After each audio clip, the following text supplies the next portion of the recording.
Salut à toi, jeune entrepreneur. Aujourd'hui, je te propose de réussir dans la finance avec ma recette de financier que je vais te confier tout de suite. C'est un financier à la noisette.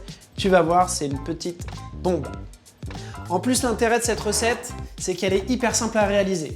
On commence avec un petit beurre noisette. Hop, c'est parti, ça chauffe. Pendant ce temps-là, moi, je vais mélanger toutes mes poudres ensemble. J'ai de la poudre de noisette et de la farine, de la cassonade et je garde ma petite vanille pour la fin. Allez, farine, cassonade, poudre de noisette. Jusque-là, vous me suivez, c'est très simple. Et ça va le rester, figurez-vous. Je vais ensuite gratter ma vanille et je viens intégrer ma vanille dans mon mélange de poudre. En attendant, derrière, j'entends que ça crépite. Mon beurre ne doit pas être trop loin de la vérité. Tant qu'il y a du bruit, c'est qu'il n'est pas noisette. Plus le bruit diminue, plus on se rapproche de l'échéance. Maintenant, on est sur un crépitement.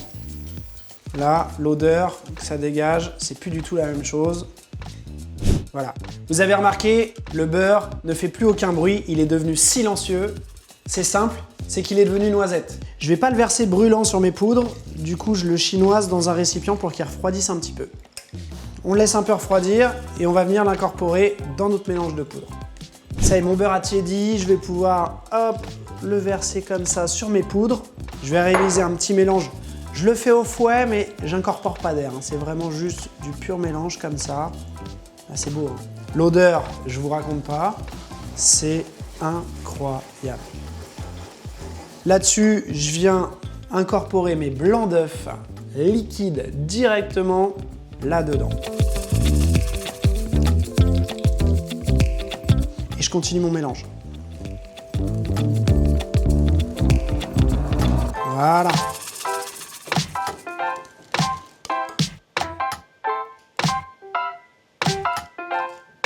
Notre appareil à financier est terminé, mais il a besoin d'une nuit de repos. Du coup, j'en ai préparé un hier pour qu'on puisse enchaîner aujourd'hui.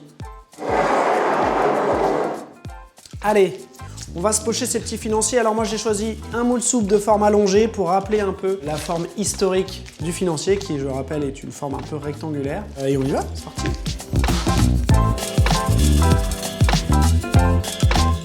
Je ne graisse pas le moule parce que je considère que le produit est assez gras, contient suffisamment de beurre pour se démouler par lui-même.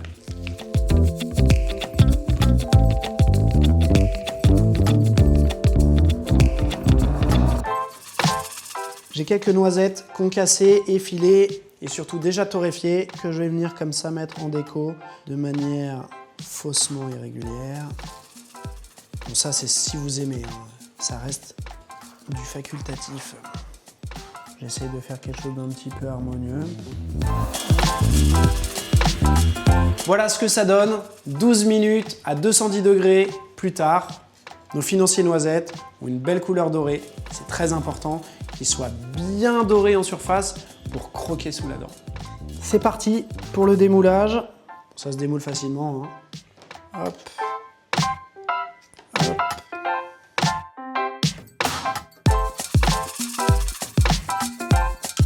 Petit financier, toujours sympa.